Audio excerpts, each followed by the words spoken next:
listening to Meet the Thriller Author, the podcast where I interview writers of mysteries, thrillers, and suspense books. My name is Alan Peterson, and I am your host. And this is episode number 42. It features an interview with John Hindmarsh, who writes not only thrillers, but also writes science fiction books. John's originally from Australia, now lives in the High Sierra region of California, where he's writing full-time.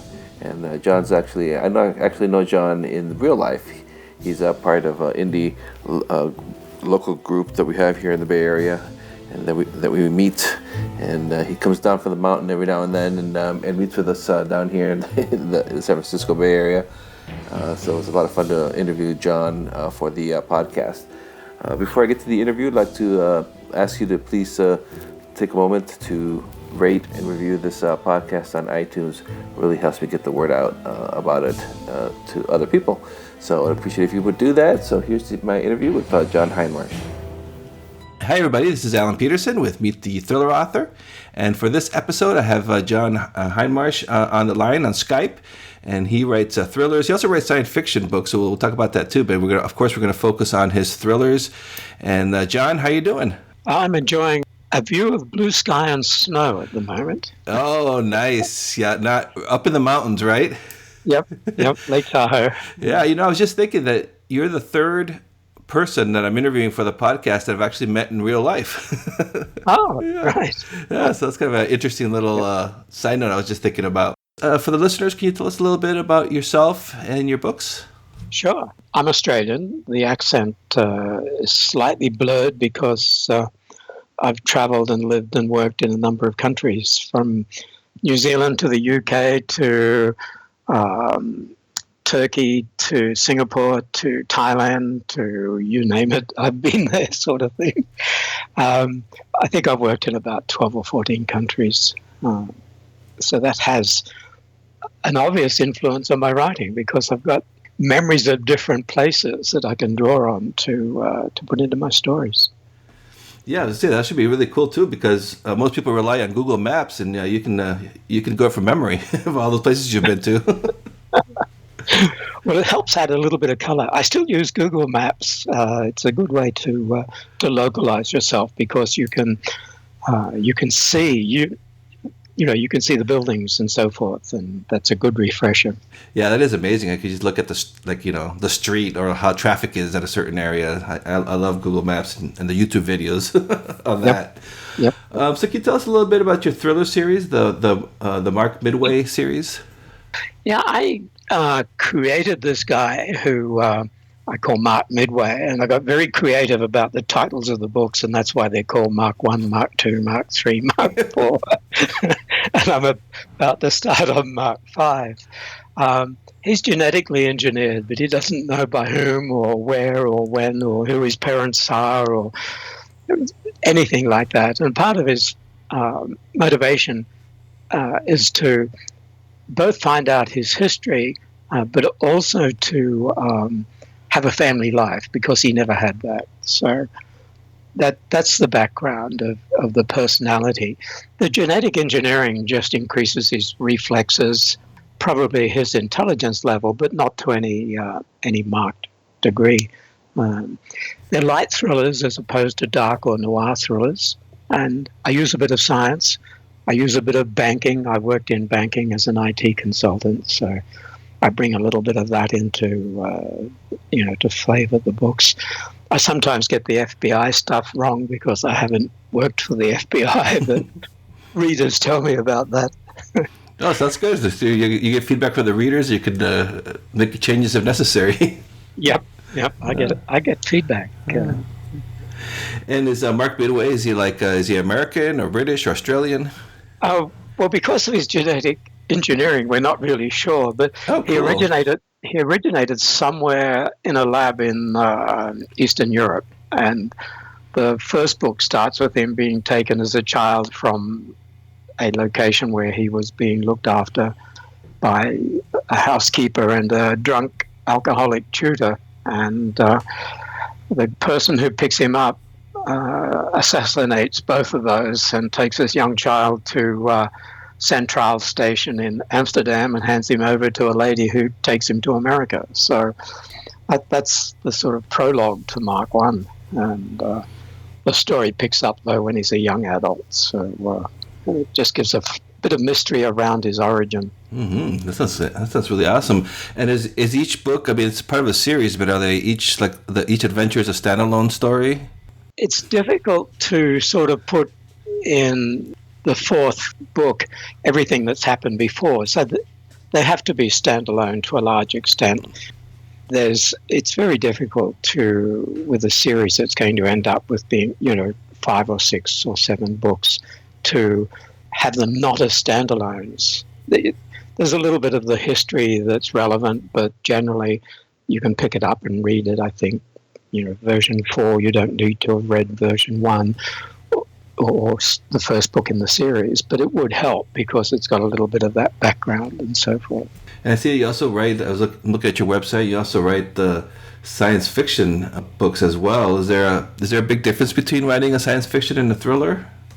Well, it's a cliched comment, but I claim there's science in my thrillers and thrills in my science fiction. Oh, that's a good tag. You should use that as a tagline. I like that. Well, the science fiction is very different, and I'm about to look at future science fiction stories. I've just finished a trilogy, the third book of a trilogy. It's gone off to the editor, and so I'll be looking at new books, new science fiction books, and they'll have no relationship. One's an apocalyptic story, one's an AI, artificial intelligence story. Another one I'm trying to develop that takes a scout, a space opera stuff. Takes a guy in a scout ship and wrecks him, and so on and so on. So it's all adventure with touch of thrills and suspense. That's the only link back to the thrillers. The thrillers and the science fiction are very different. That's not my dog barking. No, sorry, that's mine. I'm going to have to throw something at it right now. Were you a fan of these genres as a reader before you started writing in them? Oh yeah. In both areas, I've read. I started reading science fiction as a child and tried to write one when I was about 12, 13 years old. And on the thriller side, it was more adventure stories, I suppose, but certainly the Sherlock Holmes and the Saint stories by Leslie Charteris, and then British writers like Len Deighton, who did the Ipcress file, and in Edgar Wallace, I suppose, going back to those British sources, and then modern British writers like Lee Child and Mark Dawson. So there's on the thriller side, I can sort of draw a spectrum from way back to now in terms of the books that I enjoy, and they perhaps influence some of my writing. And how long have you been writing for? Serious writing. I started 2011, 2012, so not that long. There's a story about my first book that I'll give you. It's a science fiction story. I wrote it in the mid-1980s, and for some reason put it in a box, typed it, put it in a box, and put it away. And a few years ago, my wife and I, Kathy's American, were talking about moving everything I had in Australia to the US. And I was in the garage packing and came across this box and sat down and read the book because it was far more interesting than packing. And I thought to myself, there's a story in this. And that became the first book of the trilogy. That's Broken Glass on the science fiction side, which I self-published and released, about 2012. Oh, so that's cool. So it actually sat in the garage for a while, and then... For years, yeah, for 30 years. Oh, wow, that's incredible. Oh, that's pretty sweet. Oh, it needed a lot of work doing to it. Yeah, well, but you, like you said, you read it, and you said, hey, there's something here, so... Yeah. And, I had 3 editors work on it with me. So... my objective always is to try to get a professional finish to my stories, and it's sometimes difficult to find the right editor. I think I've got the right one now. She's doing a good job for me, so it improves that finished quality. Yeah, that's always a challenge for going the independent route, finding the right editor and cover designers and all that. Yep. Yeah, your covers are really amazing. Just looking at them all here on your website. I've told you that before. I really like your covers. Well, I set out. I'd had covers designed by a designer here and a designer there, and I thought there's no branding, there's no theme, there's no sort of thematic presence on either the science fiction side or the thriller side, and on the science fiction side, I found a guy who did some very nice work, and I asked him if he was prepared to do covers for me, and he said yes. And he's done the 3 covers for the trilogy and a box set cover. And on the thriller side, using Mark Dawson again, I found his cover designer because his covers look very, very good as thrillers. And I found his cover designer, and he produced 4 covers for me, which are tremendous branding. You can look at each book and you recognize that A is a thriller, but B is a part of a series. It works. There's a product there, and that's one of the objectives of writing is to build that product identification. Yeah, exactly. Yeah, you look at them, you know exactly that it's your work, that's your product. So yeah, it's a real nice job. And when you're writing your stories, or when you're getting ideas for your stories, especially like you have this genetically altered person here. How do you get ideas like? Is it you said from your own experiences in banking? So it's stuff for like your real life, and then like the news, or how does the spark start for you when you start writing? Well, some of the color, some of the background I get from experience, having worked in different countries and so forth. But the ideas can come from anywhere. I keep some files in what's the product called? It's one of these note-keeping products that Evernote? Yeah. Yeah, I love Evernote. Yeah. And so I've got, these are just the titles: Super Recognizers, Maritime Stuff, DARPA, the double-edged sword at the center of the US military, transcranial direct current stimulation. That's interesting. Hackers remotely kill a Jeep on the highway, killer robots, Turing test, robotics and the lessons of cyber law.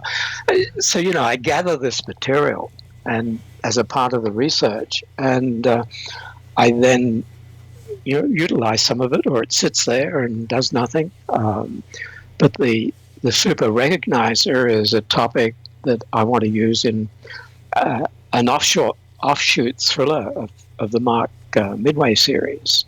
Super recognizers can look at an ear or a part of the cheek in an image and recognize who that person is, and that's a tremendous talent. I mean, I suffer from the opposite. I can't recognize people. So that's a real thing. People really have that. Yeah. Like, oh, wow. Yep. It's acknowledged psychologically. There's been a lot of press last year. It was used in the UK. It is used in the UK by the police there. They have 2 or 3 or 5 people on the force in London who have this ability, and they can look at riots and violent protests and pick up enough of a face, even though the face might be masked, to know who that person is. Oh, that's fascinating. It's going to be one of my thrillers. The Mark V one, though, is going to be the maritime stuff. Companies like Rolls-Royce Engineering are developing automated freighters and tankers. They can be unmanned and controlled from shore. So it cuts down on the expenses because they don't have to have a crew and so forth. But those vessels would be subject to piracy, and I want to utilize that with one of the characters in the Mark Midway series going off to rescue a tanker, and then Mark Midway having to go and rescue him. Oh, okay. So you're kind of like spinning off characters from the Mark series into their own stories, or is the Well, it will be a Mark story, but a friend of mine is my personal trainer, and he tortures me. So in Mark 3, I created him as an FBI agent and had him tortured in the story. your revenge? My revenge. And he's still torturing me, so I've got to bring him back into one of the Midway stories and torture him again. And Mark comes to the rescue. So does your trainer know that he's part of that book? Oh, yeah. Oh, yes. He got a kick out of that? Yep. Oh, that's funny. And do you see any of your personality make it into Mark Midway or any of the other characters, or just your trainer? I think just my trainer. I had to take revenge on him. I don't use, sometimes I see someone and think, oh, that would make a good character description. But I tend not to describe characters too much because I think readers build their own images of characters in books. And I don't think you need to spend time saying that, a woman's got blonde hair down to her shoulders and, ruby lips. People will put that into place, I'm sure. So I don't spend time there. I focus more on the dialogue and the tension and the thrill, so that there's a compulsion, hopefully, that keeps the reader turning the pages. How do you write? Do you outline and plot a lot beforehand, or are you like pantser? If only I could plot. The characters keep taking over. Now, historically, what I've done is started with an idea, get an idea of, add an idea of the ending, and then just dive in. That's undisciplined and cuts down productivity, I think. So I'm going to try being far more disciplined about the plot outline, because I want to use a software tool called Dragon to dictate to my computer or dictate into a tape machine and have the computer transcribe it. And that increases productivity. It's got the potential to double productivity, and that's, I think, important from a writing perspective. How many books do you have out now in total? With the one that I've just sent off to the editor, that'll be the 8th book. Wow. And I've got a collection of short stories that I make available to readers via my website. I don't sell that collection. It's something for the readers that they can get for free. Mm-hmm. Yeah. Oh, I get that. Is that on your website? Yeah. If someone goes to the science fiction slider that appears at the homepage, there's a short story collection there, and that can be downloaded if they subscribe to my newsletter. Oh, yes. Yeah, so that's Hindmarsh.com, and I'll have a link to it on the website too. And so, what do you like when you start writing? Do you do you just work on one novel at a time, or do you like working on both of your science fiction and thrillers at the same time? No, I work on one book at a time, although I might have ideas sort of bubbling around. I might, for example, in the next week or so before I start Mark 5, I might write out a couple of concept ideas so that I don't lose track of them. And then when I finish Mark 5, I'll come back to those and look to see if there's one that I want to write out, or I might come up with another concept. It's a crazy creative world. Yeah, it is. And when you're actually writing a novel, like what's your process like? I mean, do you have like a word count goal that you shoot for every day, or? When I started, 5 years ago, I was very much like that. I had 4 days a week, Monday, Tuesday, and Thursday, Friday. They were my writing days, and I treated it very much as a project, and had to achieve 2,000 words a day or something like that.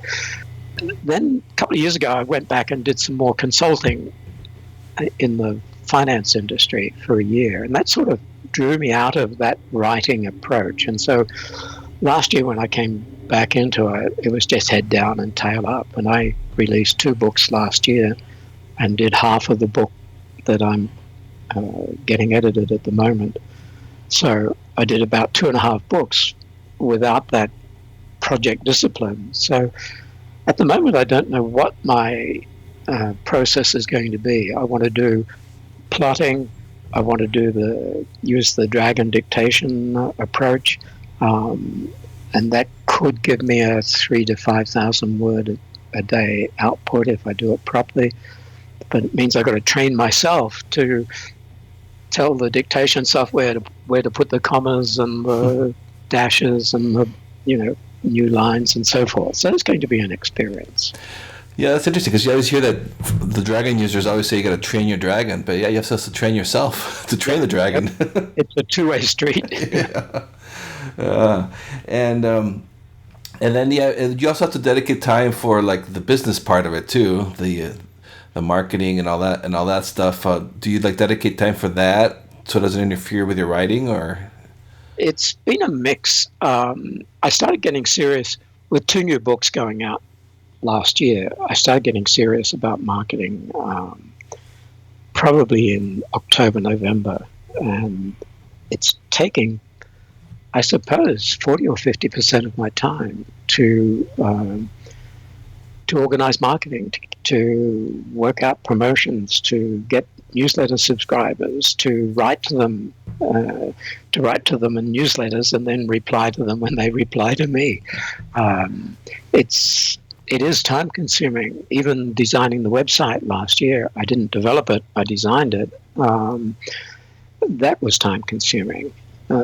So it does eat into your time. And again, referring to Mark Dawson, one of his comments is that he was asked by someone in an audience where he was presenting how much time did he devote to writing and how much to other things. And he said he spends half a day writing and a half a day marketing and so forth. And the lady who'd asked the question said, "Oh, so you're only a part-time writer." Yeah, that's an interesting way to look at that, I guess. But yeah. You produce 2 or 3 or 4 books a year. Yeah, you're part-time. And so, what gets you going to continue writing on your series? Is it? Obviously, it's like you're enjoying it, and you have your fans, a growing fan base. Is that keeps it going for you? Well, if I wasn't enjoying it, my mantra's been, if you're not enjoying it, stop doing it. Mm-hmm.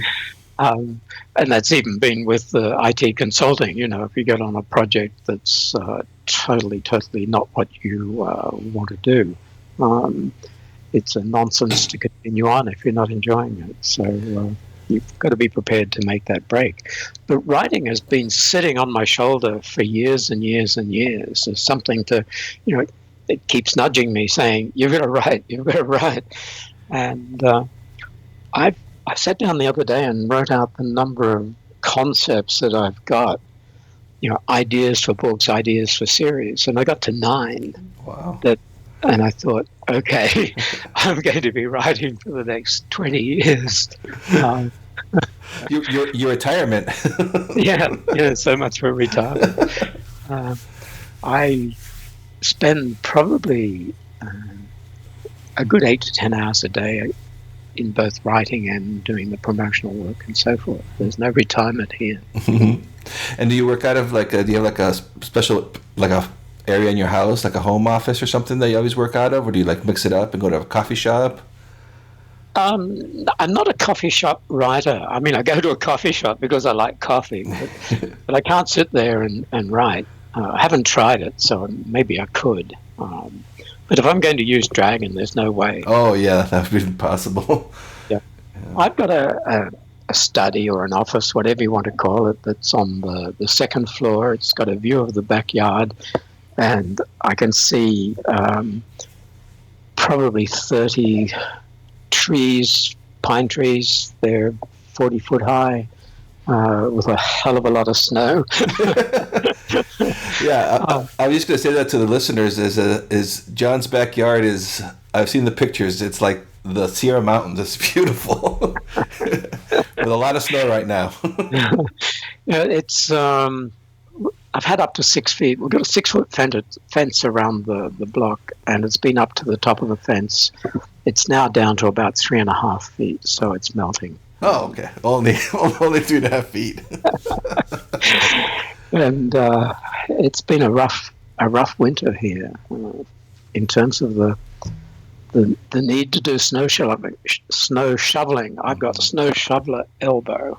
Oh yeah.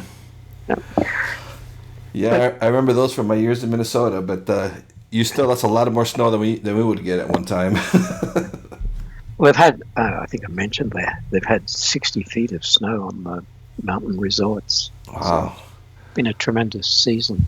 Yeah, after all those years of droughts in Northern California, at least those people must be happy, the ski resort people.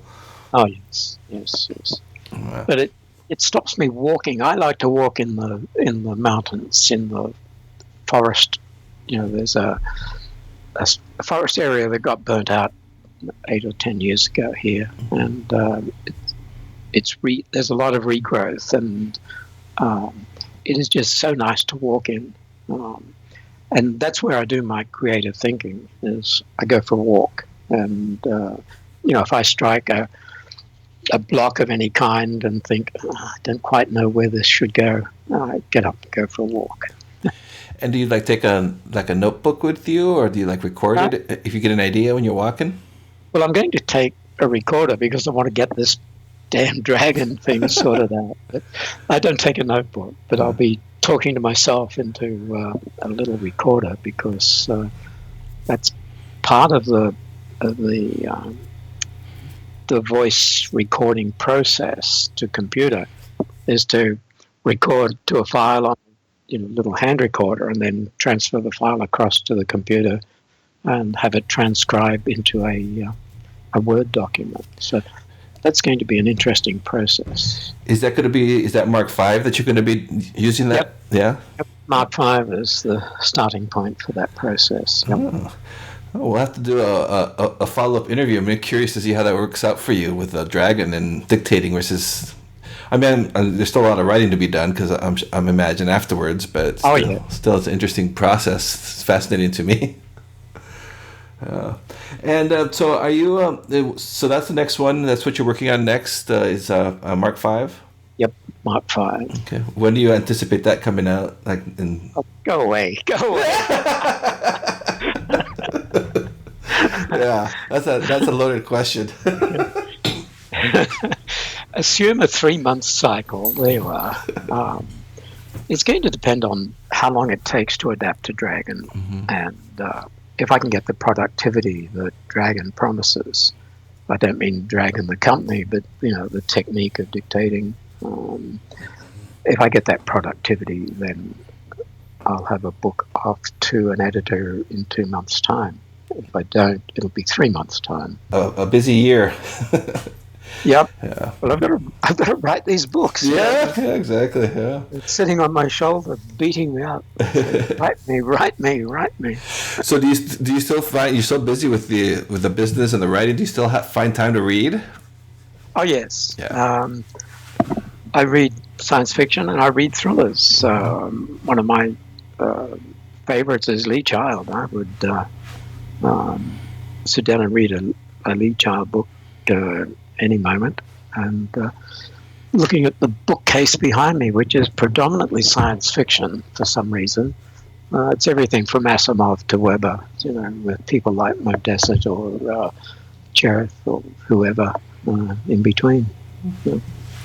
Yeah, that's good. Yeah, I always find it interesting that reading is such an important part that almost everyone that I've interviewed, I always ask that question because I'm curious. That no one can give up the reading, even if it's just a little bit. During the day, everyone still reads. Yep. Now, I read a book. I read something from a book every day. It might be a science fiction book. It might be a how to do this book. It might be Training Your Dragon book, or it might be Lee Child or Mark Dawson or whatever. Yeah. Yep, I do the same thing too. I try to read every day. So how do you interact with your readers? Are you active on Facebook and social media and all that good stuff? I'm not that much of a Facebook operator in terms of communication with readers. I have a newsletter that I send out probably every 3 or 4 weeks, and I get replies from readers as a result of those. And I reply to the individual emails that come back. So it's I get emails from people in Adelaide in South Australia, or in the Arctic Circle when I was complaining about having too much snow and it being too cold. So some were saying, hey, if you think it's cold, come here. And the others were saying, hey, it's midsummer, almost 105 degrees. Why don't you come here? So, there's a lot of reader interaction. There was an email I got a couple of minutes ago before we started talking, and it was basically saying, where is it? I enjoyed the Mark I book. Thank you for introducing me to your series. So, when you get emails like that, it helps the motivation part. Yeah, it's just amazing that the people reaching out and that they liked your work so much that they reached out to you. That's the coolest feeling in the world, really. It certainly is. Yeah, because sometimes it's like you're writing in a vacuum, like, oh, is anybody even reading this? And then when you get that, it's like, all right, one person. Well, I think a lot of writers, I can't say all writers, but I think a lot of writers, because they're writing in that vacuum, they finish something and they start to worry, is it any good? Mm-hmm. Will that work? Will someone be interested in reading that? And I did a promotion at the end of January and had almost 67,000 copies of Mark I downloaded. So people like the idea, they like the how it presents, and hopefully they're enjoying reading it. Yeah, that's just amazing. That's blows my mind. 67,000. So, you have over almost 70,000 people had downloaded your book. That's just amazing. That's like That's like the population of a town. Yeah. Of a small town. Of a small town. Yeah. Well, I was brought up in a town of 25,000, so Wow, so double your hometown, more than double. Yeah. Yeah. Wow, that's incredible. That's amazing. Okay, well, John, I'm not going to take too much more of your time here, but is there anything else you'd like to tell our listeners about writing or about your book series or anything? I suppose the only thing is to make a request, and I think every author has this request somewhere in their mind. When you read one of my books, if you like it, if you enjoy it, put a review on Amazon or Apple or wherever you bought the book. And even if you didn't like it, put a review there as well. It helps the author to understand what the readers are looking for and what they're enjoying. Okay, John. Well, thanks so much for joining us on the podcast. Really appreciate it. Oh, well, thank you for asking me to be one of your interview people. Yeah. Thank you for listening to this episode of Meet the Thriller Author. I'd like to ask you to please review and rate this podcast over on iTunes. It really helps me get the word out. If you take a few seconds of your time to do that, it would be much appreciated. You can also visit my website at thrillingreads.com/podcast for show notes on this episode, as well as information about the podcast in general. And you can also sign up for my mailing list there. You'll be getting special offers from our guests, as well as information, behind-the-scenes information on the podcast. And please do visit my author website at alanpeterson.com. I appreciate your support. And so until next episode, I will talk to you then.